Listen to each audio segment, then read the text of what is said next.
My name is Chloe Miller, and I am 22 years old living in Portland, Oregon. I remember when I first moved into my apartment, the air felt so fresh and full of possibilities.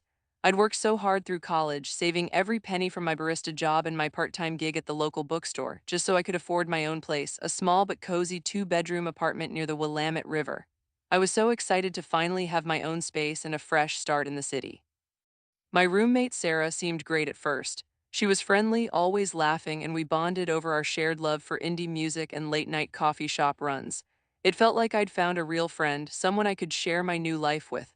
I prided myself on being pretty easygoing, understanding that living with someone always means a few compromises. I thought we were on the same page about respecting each other and our belongings, especially since we both were just starting out and every dollar counted, but things started to change slowly, almost without me noticing at first. It began with little things. A few of my snacks would disappear from the fridge, or my favorite mug would be left unwashed in the sink for days. I tried to brush it off, thinking it was just part of living with someone new. Then the little things got bigger. One afternoon, I came home to find my laptop, the one I use for all my graphic design projects, sitting on the coffee table with a nasty crack running across the screen. I knew for a fact it wasn't there when I left. I asked Sarah about it, trying to keep my voice even, and she just shrugged and said, "Oh my goodness, I must have dropped it when I was trying to check my email really fast. You're so dramatic, it's not that serious. I'll pay you back for the repair, don't even worry about it."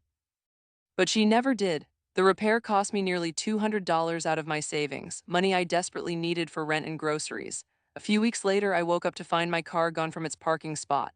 My car, the one my grandparents had given me when I graduated, my lifeline for getting to work and school, was just gone. Panic seized me. I called Sarah immediately, and she answered with a sleepy voice, telling me, "Oh, I just borrowed it to run to the coast with a friend." "I thought you wouldn't mind, I'm almost back." When she finally pulled up hours later, the gas tank was on empty and there was a fresh, noticeable dent in the rear bumper. I pointed it out, my voice trembling with frustration, and she just waved her hand dismissively. "That was already there, Chloe, you're imagining things. Besides, you're so dramatic, it's not that serious." She promised to fill the tank and pay for the dent, but once again, her promises meant nothing. That dent alone was going to cost me another $200 for the body shop, plus the gas money she never repaid. The final straw came with my winter coat, a really nice one I'd found on sale online that I had been so excited to wear. One cold morning, I couldn't find it anywhere. I searched high and low, even asking Sarah if she'd seen it. She said no. Later that day, I was walking past our local coffee shop and saw it, my distinctive teal coat, hanging on a chair outside. I went in confused, and the barista told me a girl with long blonde hair, Sarah's exact description, had left it there hours ago. I felt a surge of betrayal.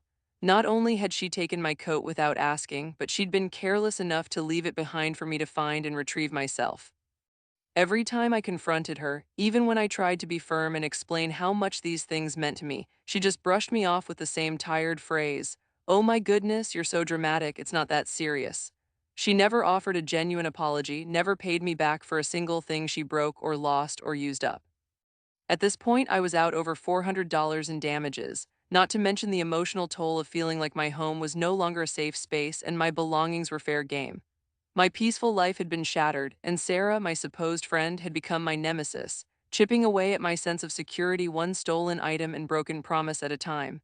I tried everything I could think of to make Sarah understand.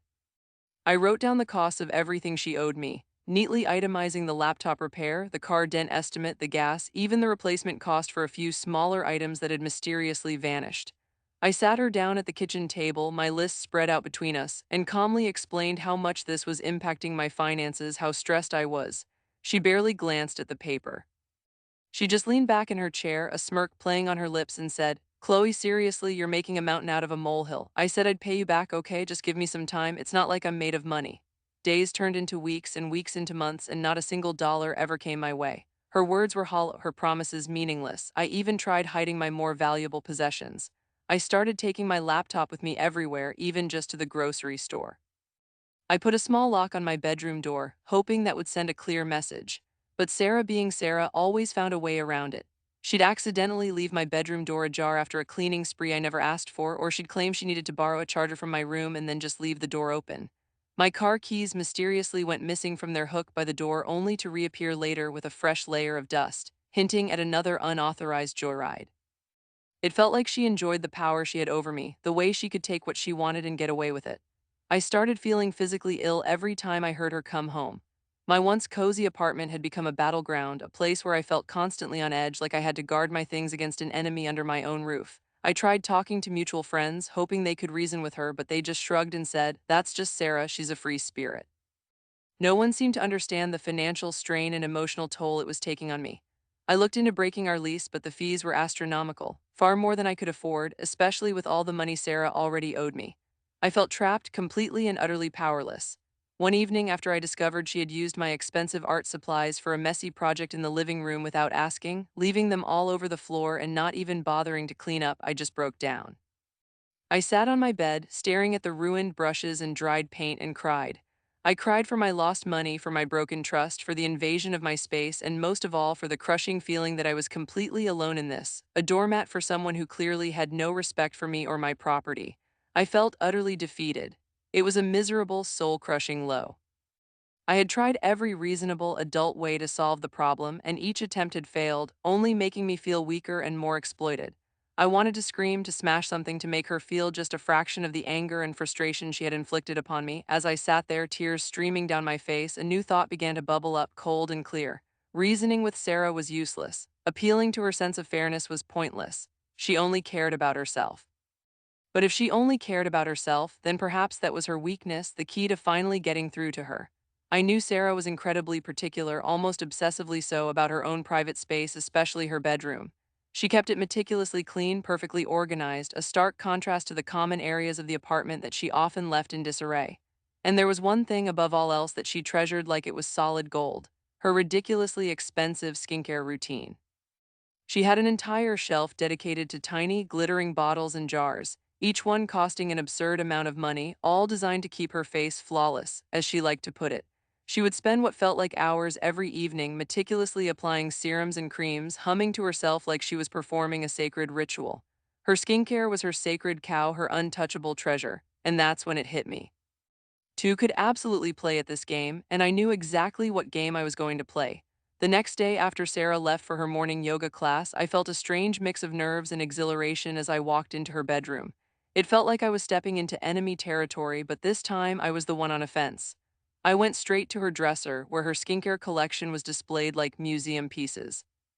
I picked up a small, elegant bottle of serum that she always raved about, claiming it made her skin glow from within. My hands trembled slightly as I squeezed a generous amount onto my palm, then applied it to my face, massaging it in exactly how I'd seen her do it. It felt rich and luxurious, and I had to admit my skin did feel incredibly soft afterwards. I looked in her mirror, a sly smile spreading across my face. My face had never felt so pampered, so shiny. Over the next few days, I made a routine out of it. Whenever Sarah was out, I'd slip into her room. I started with the serum, then moved on to her fancy eye cream, then a brightening mask. I didn't take huge amounts, just enough to make a noticeable dent over time, a slow and steady depletion. Each time I used her products, a little spark of satisfaction ignited within me. It wasn't about the products themselves, it was about the principle, about turning her own self-indulgence against her.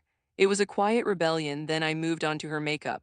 Sarah had an impressive collection of high-end cosmetics, everything from shimmering eyeshadow palettes to designer lipsticks. I started borrowing her contour kit for my daily makeup. I'd use her expensive brushes, leaving them subtly uncleaned, a tiny smear of foundation or blush still clinging to the bristles before placing them back in their holder. I even used some of her brightly colored eyeshadows, knowing she would never suspect me, the queen of neutral tones.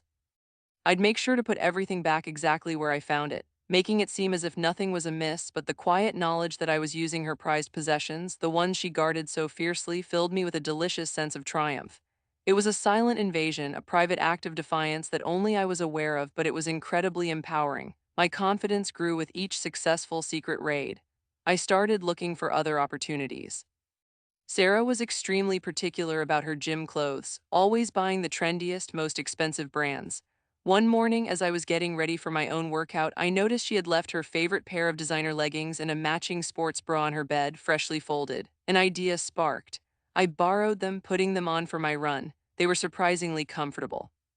After my intense workout, sweaty and tired, I carefully folded them again, not washing them, and returned them to her bed, exactly where I had found them. A faint, almost imperceptible smell of sweat clung to the fabric. I did this several more times over the next week or so, always returning the items unwashed, always making sure they were placed back perfectly. I knew she was particular about hygiene, so this was another small, undetectable jab. The idea of her unknowingly putting on my sweaty clothes that she had bought with such care, filled me with a quiet, satisfying glee. I was finally hitting her where it hurt without her even knowing it. The real moment of truth came about 2 weeks into my subtle campaign of terror.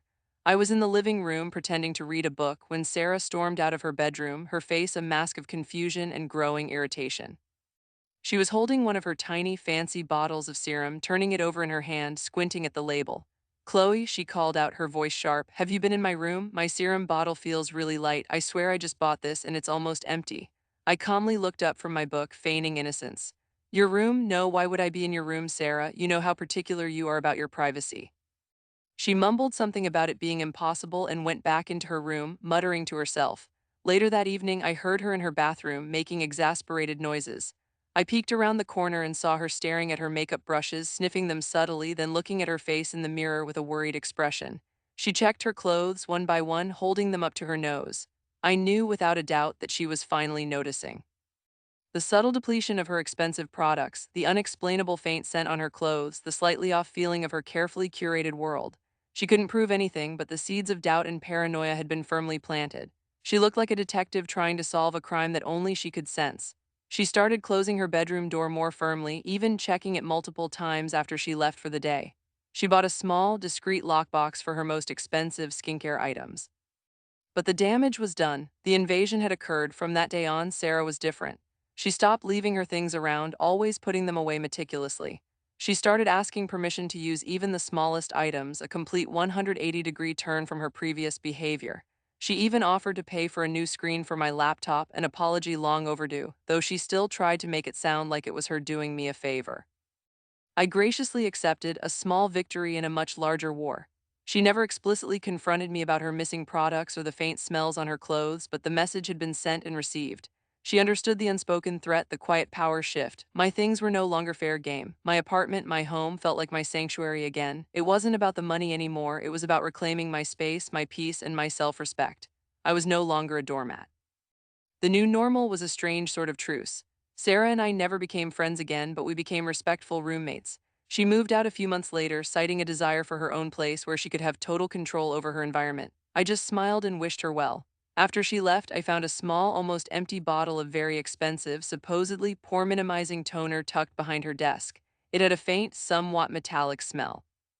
I researched it out of curiosity and discovered it was known to cause mild breakouts if used improperly or in excess, especially on sensitive skin. A little secret, a tiny, ironic detail she would never know. My skin had looked shiny from the serums, but it had also developed a very subtle, almost invisible to the naked eye texture that had cleared up perfectly after she moved out.